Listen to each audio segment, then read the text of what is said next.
Quando nós vamos tratar da Lei de Introdução às Normas do Direito Brasileiro, a gente começa do começo. Primeiro ponto, quando eu penso na LINDB, é a sua aplicação.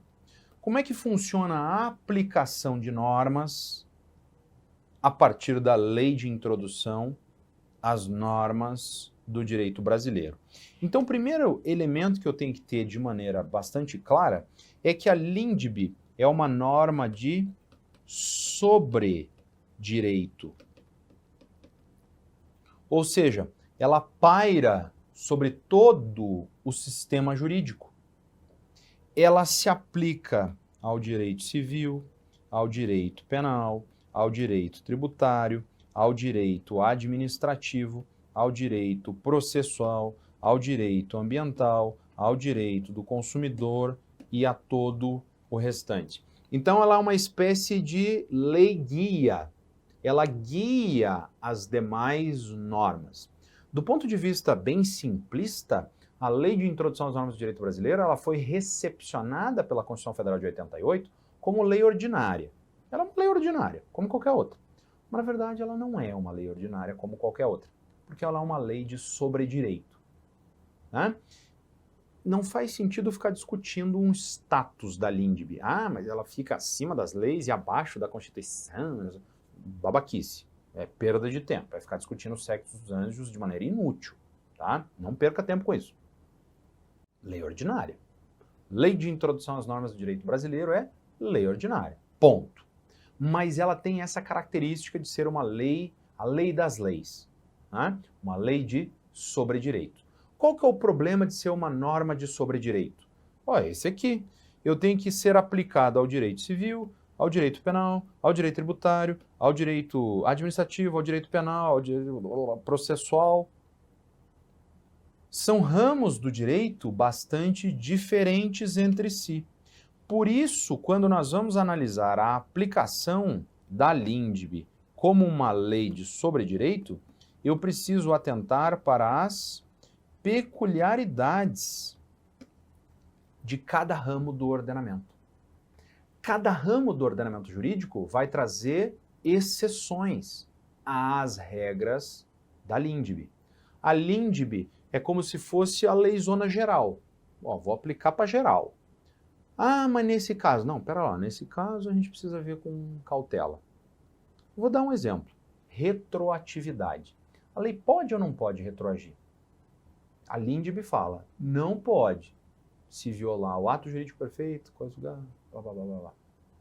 Como é que funciona a retroatividade no direito penal? É diferente. Pode, desde que seja em benefício do réu. Como é que funciona a retroatividade na lei tributária? Peculiaridade do direito tributário. Como é que funciona a vigência da lei penal? Vigência da lei civil, igual. Como é que funciona a vigência da lei tributária? Peculiar. Princípio da noventena, princípio da anualidade, diferente. É a mesma coisa, mas é com um detalhamento a mais. Então, muita atenção.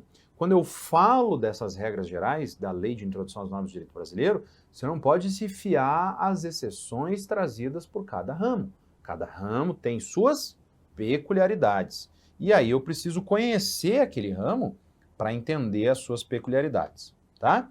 Então aqui eu trarei regras gerais sobre a aplicação da regra, tá?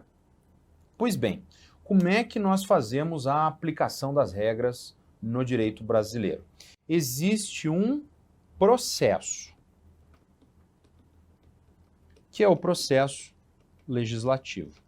Então, o processo legislativo ele vai sendo desencadeado e desenvolvido em fases, em etapas.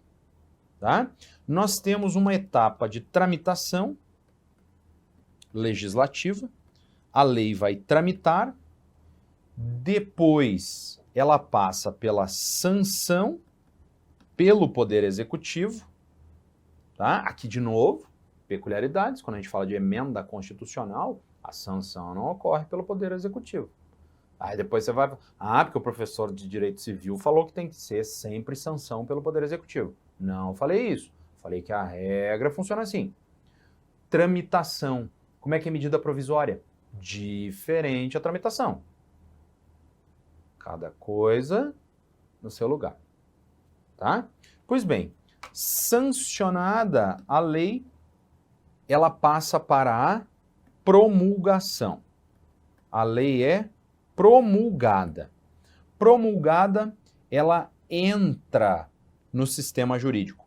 A promulgação é o ato que determina a existência da lei. Então, daqui para cá, a lei não existe. Existe um processo legislativo. Projeto de emenda, blá, blá, blá, blá, blá, blá. Nós temos uma lei em potência. É a partir da promulgação que a lei existe. Só que para que ela valha, não basta a promulgação. Depois de feita essa promulgação e atestada a existência, nós temos a publicação. Com a publicação da norma, é que essa lei tem validade. A lei se torna válida. É a partir daqui que a lei de introdução começa a conversar com a gente. Daqui para trás é irrelevante para o direito civil.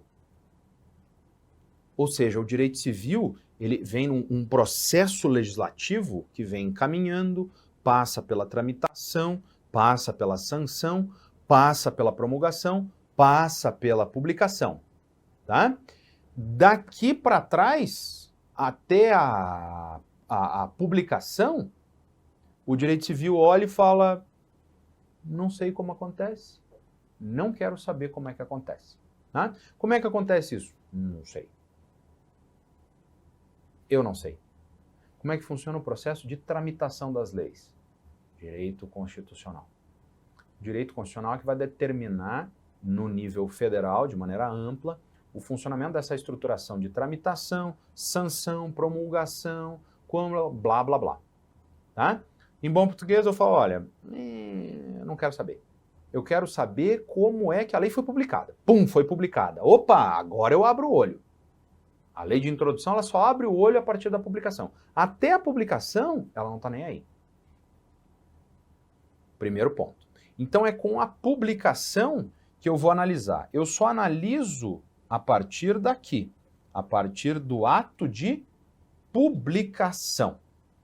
Feita essa publicação, é que o direito civil passará a discutir, no âmbito da Lei de Introdução às Normas do Direito Brasileiro, a aplicação da lei. E aí eu posso, portanto, eliminar todo o processo legislativo, porque o processo legislativo é irrelevante para mim. O meu marco temporal é a publicação. E aí é que vem a pergunta. Com a publicação, automaticamente eu já posso aplicar a norma? Não. Não é a partir da publicação que a norma se torna aplicável. Para que ela se torne aplicável, ela precisa de mais um elemento. Esse elemento é a chamada vigência.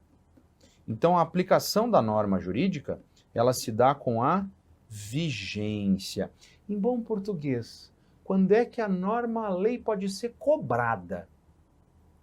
Com a vigência. Antes de ser vigente, a lei não pode ser cobrada.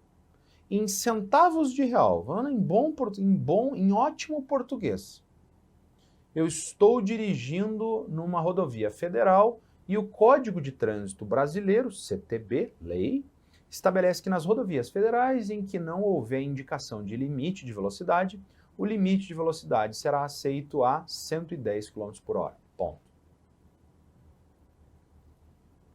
Ontem, o Congresso Nacional publicou uma lei, está tendo muito acidente em rodovia, vamos reduzir esse limite de velocidade. Vamos ver se os motoristas dirigindo mais lentamente vai evitar tanto acidente. 80 km por hora. Só que essa lei só foi publicada, ela ainda não está vigente. Hoje, eu sou parado por um policial rodoviário federal. O policial rodoviário fala, tudo bem, senhor, tudo bem, como é que o senhor está? Tudo certo. Pressa? Eu, não, velocidade normal. 110, limite da via. Ele, negativo, senhor. Ontem foi publicada uma lei dizendo que o limite de velocidade é de 80 km por hora. Eu falo, pois bem, conheço. Entretanto, a lei não está vigente ainda. Não pode ser cobrada, porque a lei não está vigente. Essa vigência, portanto, ela traz um elemento de cunho temporal. Ela é vinculada ao tempo. A lei vigente é a lei que pode ser cobrada naquele tempo, mas ela também traz um elemento de vinculação ao espaço, não apenas ao tempo. A lei que pode ser cobrada em determinado lugar. Dou um exemplo com a legislação estadual. Se eu moro eu moro em Roraima, e a legislação estadual determina que eu tenho que pagar um IPVA de 2% sobre o valor venal do veículo atestado pela autoridade de trânsito. Tá? Geralmente usa a tabela FIP e tal, pouco importa. Pois bem, e aí em São Paulo é 3%. Pode o fiscal de Roraima falar, Paulo, paga 3%, porque lá em São Paulo é 3%. Eu falo negativo. Aqui é 2%. A vigência traz um limite de espaço também, de aplicação da norma. Tá? Nacionalmente, países diferentes. Eu não posso aplicar a lei do Brasil no Paraguai. Não posso aplicar no Paraguai a lei do Brasil. Por quê? Porque a lei do Brasil não tem vigência no Paraguai. E a lei paraguaia não tem vigência no Brasil. Espaço. Eu não posso aplicar o Código de 1916, porque ele não está mais vigente em relação ao tempo. Então nós falamos de espaço e de tempo em relação à vigência normativa. Tá? Então essa vigência normativa é o elemento que vai deixar claro quando é que a lei pode ser aplicada. Eu não posso ser multado por um carabinieri, a polícia italiana, na Itália, porque eu violei uma regra do Código de Trânsito brasileiro. Regra essa que não existe na Itália. Na Itália tem uma regra X. Sei lá, vamos supor que na Itália, criança com até 3 anos tem que usar a cadeirinha, coisa assim. Depois não precisa mais. No Brasil, a regra é diferente. O policial italiano não pode falar, não, meu filho, você é de onde? Do Brasil. Ah, não, lá no Brasil tem que usar a cadeirinha até X anos. Seu filho tem quanto? 4 anos. Ih, rapaz, vou te multar então. Pá, vai me dar uma canetada. Não pode. Por quê? Porque a lei brasileira não tem vigência na Itália. Pode ter vigência na Itália? Pode, dependendo da hipótese, é possível pensar numa lei brasileira com vigência no exterior. Mas isso é exceção. É possível aplicar uma lei revogada já? É possível, mas isso é a exceção. E aí essas são outras questões que não estão vinculadas diretamente à aplicação da lei e podem ser vistas num outro momento.